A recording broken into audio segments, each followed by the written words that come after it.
बताऊंगी आपको कि हमारा जो ड्रीम है और जो ऑनरेबल चीफ मिनिस्टर साहब ने इन 2 बरसों में एजुकेशन सेक्टर में लैंडमार्क डिसीजन लिए हैं, तो आज आपका रिजल्ट जो है वो उनमें नज़र आता है। और मैं समझती हूँ कि जितना टैलेंट, जितनी काबिलियत हमारे जम्मू कश्मीर के बच्चों में है, मैं नहीं समझती हूँ कि इतनी काबिलियत कहीं पे है, लेकिन सिर्फ इस काबिलियत को हमें इनकी मदद करके उस काबिलियत को आगे लाना है।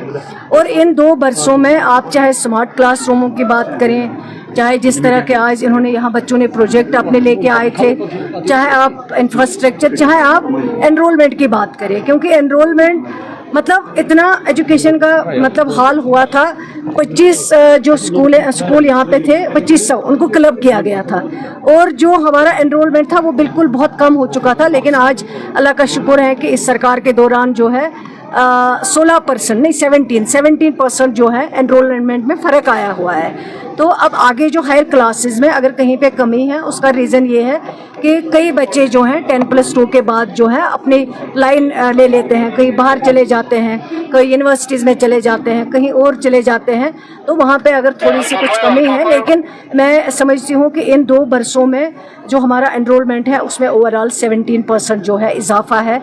तो ये हमारी सबसे बड़ी अचीवमेंट है, और हमारा ड्रीम है कि जम्मू कश्मीर में कोई भी बच्चा जो है वो तालीम के बगैर ना रहे, हर घर में तालीम पहुँचे, उसके लिए हम कोशिश कर रहे हैं। और इंशाल्लाह काफ़ी हमने इन 2 बरसों में किया है। आप अगर देखेंगे नए लेक्चरर्स जो है 700 के करीब इसी सरकार ने रेफ़र किए थे, वो भी रिक्रूटमेंट बोर्ड से आए, उनके ऑर्डर खुद चीफ मिनिस्टर साहब ने दिए हैं।